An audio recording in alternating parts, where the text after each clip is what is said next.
Get ready, everyone, because we're about to dolphin dive and super slide our way into the Call of Duty Modern Warfare Black Ops 6 multiplayer beta. Yeah, the beta came, beta went, and I'm at a loss because it was actually really good. And what we're gonna do in this video is take you through the whole thing day by day, giving you the whole experience of what it was like to play this thing, the good, the bad, the body shields. Hey, fuck you mother. And most importantly, what it does to your mental health. Sorry, what day is it? Okay, so day one started, boot the game up, and the first thing that I notice is, oh my god, the UI is actually good again. Loadouts, they're vertical. Tabs, they're smooth. Friends list actually functions. I can even read all of my challenges without waiting for the second half of the sentence to, hold on, I gotta scroll my script. Scroll past like I'm listening to the damn radio. But then it was about time to actually jump into a game. And first things first, I needed to train up on this new Omnimovement stuff that they haven't shut up about for the last 3 months, which lets you revolutionize the 90s by doing the worm and the moonwalk at the same time. God, I suck. God, really? Hold on. Wait. Well, oh, I'm a fucking idiot.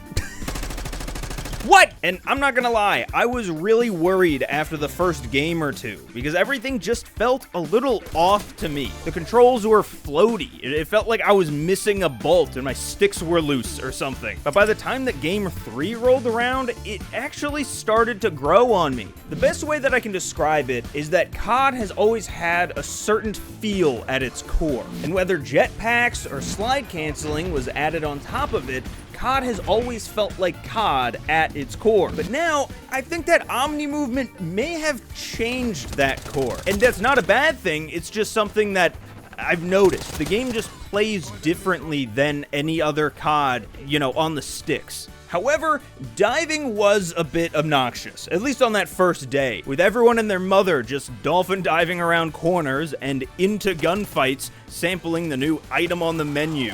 Now, gunplay-wise, the game feels like a spiritual successor to Cold War. Probably because it is, that's how sequels work. And while the weapons still had a bit of that plasticky finish that made Cold War feel like I was playing Airsoft, the animations are a little bit more polished. And whether it was sound, kick, or the new death animations, making every sniper shot feel like your operator is getting hit by a lead train, they just felt better to shoot than before. Now on to maps. Day 1 saw 3 maps in rotation. First is Scud, which I think is a pretty good map, with a good variety of long and medium ranges, while still being a decently small map though, don't get me wrong. And I know that a lot of people are complaining about this spot up here in the satellite being OP, but to me, anyone up here is pretty easily flanked. And personally, I think that a spot like this adds a nice unique element to the map. Then there's Derelict, which is easily the worst in the beta. And I don't really have too much to back that opinion up at the moment outside of just like raw vibes, you know? And it might just be the sort of map that we need to learn a bit before we're actually good at it though, which in my opinion is exactly what you want out of a map. And lastly, there's Skyline, which I think might be one of my favorite maps of the last like 5 years. It's decently small, but actually has a good amount of square footage, with multiple stories adding some complexity to the patented Treyarch 3-lane map design. I especially love the underground panic room with a button that you can flip to shut down the office in one spawn. It's things like that that make maps stand out and takes more than a game or two to really get. And I hope that we see more of these type mechanics on, more maps as the game actually rolls out. And that about closed off day 1. Overall, I would say I was enjoying myself. I was getting used to the movement. The maps, I think, were not bad. And while most of my guns weren't yet leveled up enough to really, fuck with the Gunsmith, I was still having a really good time with guns. So, I went to bed happy and woke up on... So the next day, I got up bright and early at the crack of noon, ready to grind out more of this game. And thankfully, I just needed 2 more levels to reach max rank for the weekend. And so I finally started building loadouts and weapons now that I actually had things to build them with. So, it's probably a good time to talk about loadouts then, right? There's a few small additions to the class system this year, one of which is the dedicated melee slot. Now, this is something that they first introduced back in MWR, I believe, and I've been asking for it back ever since. And now it is. So that's great. Perfect. No notes. Then the other new addition is the new specialty slot. Now, within each perk tier, you have different colors of perks, each denoting a certain playstyle. And if you equip 3 from the same category, you unlock a bonus 4th perk as your specialty. There's the Enforcer specialty, which is essentially Quick Fix, Strategist, which gives you bonus score, and Recon, which gives you a quick flash of where everyone is on the map through walls on every respawn. And now, this was the specialty I was most worried about going into the beta. But I'm not gonna lie, it's also the only one that I've consistently been using on my classes. But is it OP? I don't know. Because when I use it, it feels really powerful. But at the same time, I'm not sure that I was really killed by it all that much. It could just be I'm skipping kill cams. I don't know. If anything was going to be, I think, nerfed between now and the full release, it would be this. But also, I think I'm fine with it. Like, it didn't seem egregious, if that makes any sense. Then everything else on the class was pretty standard. You got your normal tacticals, your normal lethals, your normal field upgrades that no one really uses, other than the ammo box, which makes me feel like I'm playing Pac-Man, just chasing crate to crate, picking up free score every time I destroy them. Yeah, this is what I mean, just Pac-Man. Just assault box to assault box. And speaking of score, let's talk about Scorestreaks. And there aren't too many in the beta, but I believe we're gonna get a ton more in the actual release. But the first thing that really jumped out at me was the fact that UAVs now cost a whopping $675, which, like, that's fucking absurd. And at first I realized, oh, finally, something that they fucked up. Score streaks. They're bad. And then I noticed a different score streak called Scout Pulse, which is basically a personal UAV that applies to you and not the rest of your team, but only costs 400 points. Firmly back into that 3 or 4 kill range that the UAV usually lives. And then it hit me. I think they finally did it. I think they finally figured out how to balance the UAV. Over the last decade, the UAV has been hit with some hardcore inflation, and that was all to combat UAV spam that was just infesting BO1 lobbies back in the day, which in turn led to Ghost being a crutch. However, by making the UAV a mid-level streak and then creating a separate personal UAV at the low level, I think it threads the needle pretty well. So in this system, you can get a UAV in as little as 2 or 3 kills. But if you're on the other side of it, instead of the entire enemy team having a constant UAV in the air, forcing you to swap to a Ghost class, instead it's only one guy that can see you on the UAV. Cutting that spam issue down, what is that, like 16%? What even is like a sixth? One out of 6. Ignore the math, it's a lot better. And honestly, I fuck with it. Okay, now let's talk about new additions. What did they add with day 2? The biggest thing was the map Rewind, which takes place in a strip mall, and it's another solid map in my opinion. It has a semi-secret bit of verticality on top of the drive-through window here, but otherwise it's pretty flat and also pretty open. This was also the day where the honeymoon phase of the Omnimovement started to kind of wear out, and I sort of just stopped diving entirely. And I don't know if it was my skill-based matchmaking or if just the rest of the population also started feeling this way, but it felt like I saw a lot less pointless dives on day 2, which I was happy about. But also, that had me a little worried. Worried that there was nothing to point to and be like, that's That's bad. Like, besides the Derelict map, nothing else was going in the con column of this pros and cons list.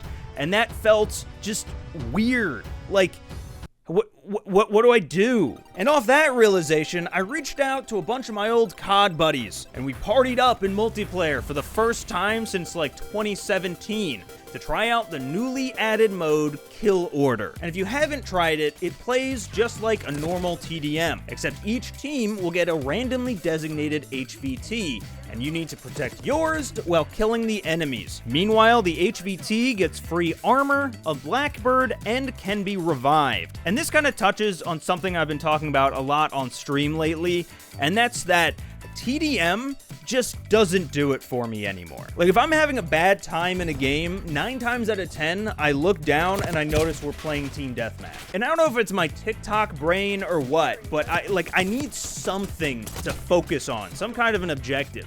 And so for me, this mode scratched that itch perfectly, because it is just TDM with a purpose, with a little indicator that says, you know, go here, shoot this. But my favorite part of the new mode actually has nothing to do with the mode itself, but just that while we were playing, at some point, someone started calling the target HPV instead of HVT on accident, and that just became a running bit. We were all running around yelling, "I got HPV," every time that we became the target. I know that has nothing to do with the game, but it reminded me so much of playing back in high school, where we'd call this gun the SUV. My friend would always call this the Finfal, and we all pretended to like Vacant for a few years. You remember that? That was crazy. What I'm saying is, I had a ton of fun.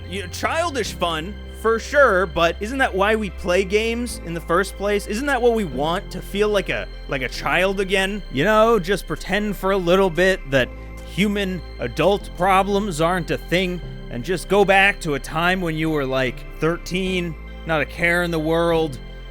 Shit, I think I still have to do my taxes this year.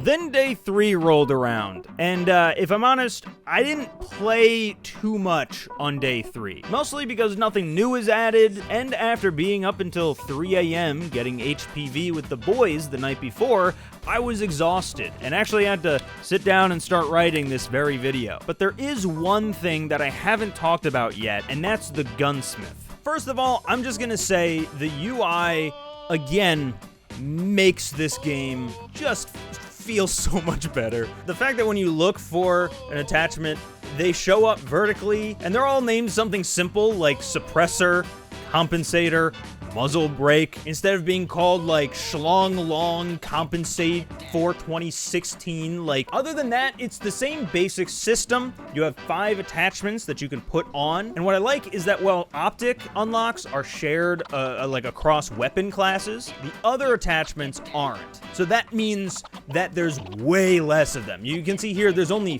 4 muzzle attachments. Like, cross-reference that with Modern Warfare 3 right now, and it's like it's night and day.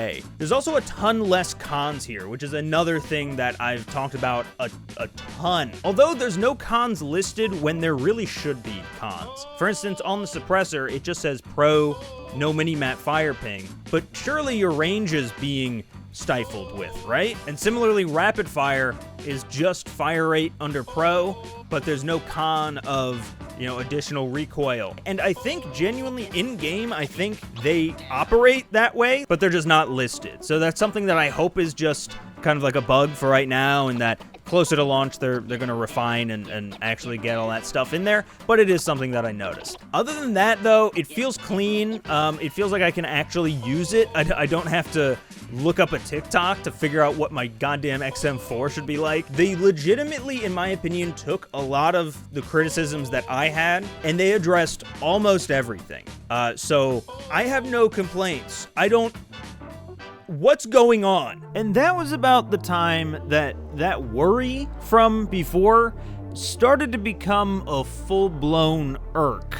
I mean, I know that the beta is usually just one big party where everyone's having a better time than when the game actually releases, regardless of the state that the game's in, but there's usually something. Like there's a bad game mode or a mechanic that seems broken, or maybe, I don't know, all 16 maps on launch are gonna be remasters, you know? Something to hate. But this year, I got nothing. Could it be that there's nothing to hate on besides a couple UI glitches here or there and a map that we have to learn a little bit? Like, what do we talk about? What do we scream when we're killed? What are streamers gonna make money off of if there's nothing to complain about? And that's when day 4 hit, and they added in Faceoff along with 2 new tiny strike maps. And suddenly, there was hope. Finally, something that was just fucking terrible. Sorry, yeah, I was never gonna like Faceoff. I'm not a big fan of Shipment and Small Map Mosh Pit, and that's okay. It is a bit of a shame though, because both of these maps look really interesting. Like, Pit takes place inside of the Vorkuta prison, a map that I really wished we had gotten 10 years ago back in Black Ops 1, and I'm so stoked that it's finally here in this game. But after playing it 3 times in a row because Lobbies just wouldn't vote for anything else, I was just done. And speaking of done, weekend 1 of the beta is officially over. As quickly as it came, it disappeared. Just like my wife when she found out about the HPV thing. But not to worry, because not even 48 hours later, we'll be back with even more during Weekend 2. Weekend 2 was off to a fast and frenetic start with a brand new map called Babylon. Now, in the days between Weekend 1 and Weekend 2, I tried my best to stay off of social media. However, I did see one tweet from Charlie Intel that stated that this map was like an extended version of Shipment. And after playing it for a little bit, I think I agree, even just in terms of spawns, which I think are actually worse than Shipment at times. Now, it is definitely small, the smallest map in the beta, and I hope in the game, but if you know what you're doing, you can maintain map control pretty easily, in my opinion. I just hope that when Treyarch says there's no big maps in the game, that doesn't also mean that there's gonna be a ton more this size or smaller in 6v6. Because this is as tiny as it should go. And I'm not really looking for another year where this Pickpocketer's Wet Dream style maps make up half the rotation. So they also added Gunfight and a new map called Stakeout. We're gonna try them both live here. Let's see what it's all about. Oh, good, I'm joining in progress. It's always a good sign, man. We can do this around 1 and 4. Well, or not. So yeah, Gunfight was about what you'd expect. It's fun, although I am starting to question if I actually disliked the mode Face-Off before, or if I just don't like the maps in actuality. Because the few games that I played of Gunfight were pretty rough. You're the last one standing. Finish the job. Put your head down and secure the only one traitor. Oh, what? Surprisingly, though, these strike maps are starting to remind me more of MW 2019, actually. Just with the scale and how cramped they are. Now that you can put a roof over the whole thing, since there's no Scorestreaks to deal with. And after that, I used the last few hours on Sunday morning to finish out the last 10 levels to reach max. Even though the ranks were bugged on the UI, I swear though, I made it to level 30, and I have the Tanto to prove it. God damn it, someone told me this was good. And that brings us to the final day, where I just kind of want to drop the character for a little bit. Probably, we'll bring the music down a little bit, a lower tempo maybe, and just deliver my still surprisingly small list of actual constructive feedback that I've compiled. Now, there's not a lot. In fact, there's really only 3 bullet points that I have. And they also all start with S. So, Don't read into that at all. There's no like meta joke. It's just they happen to all start with S. I don't know what's going on. The first S is for stuttering. I was just hit with a massive stuttering issue about at age 12, but in the game it was this past weekend, where once every minute or two my screen would just freeze for what felt like an eternity and was probably about half a second. This isn't something that like has never happened on COD before, so like I'm not super worried. I'm sure that'll get smoothed out, but just wanted to raise that flag in case no one else did. Be wild if no one else did. And the second S is for sound, which has felt really inconsistent over this last weekend. Now, to be honest, I'm not much of a sound guy, if you couldn't tell from my 10-year-old Apple earbuds that I wear to play games, but I especially noticed it just when editing this video, that gunshots were just missing sometimes, and the sound of hitting a shot or being shot at was just overpowering everything else. And the last S is less of like a broken thing and more a suggestion. I don't think tactical sprint needs to exist. It's already a feature that I can kind of take or leave in Modern Warfare games, but especially here with Omnimovement, it just kind of feels like a hat on a hat. Like there's already so much going on with Omnimovement that for the most part is pretty simple and easy to grasp, but when I stop and try to think exactly how to explain the idea of tac sprint to like my 60-year-old dad getting into this game or something, like I don't know what to tell him that wouldn't just be met with the phrase, but why? And honestly, that about wraps it up. I'm not gonna sit here and bullshit you with some, big long ending or something, but if you've paid any attention, I think you'll know I really like this game. And that's scary.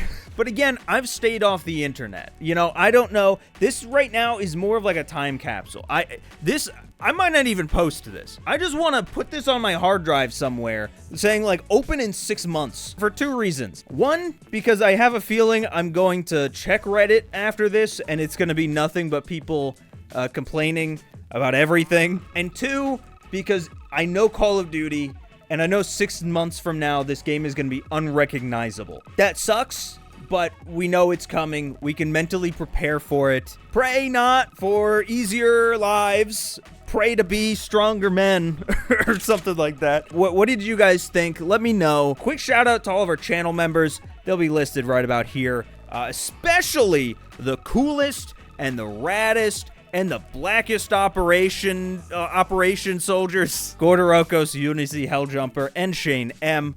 Thank you guys so much, as well as everyone else here on this list. I'm gonna go play Astrobot. Bye.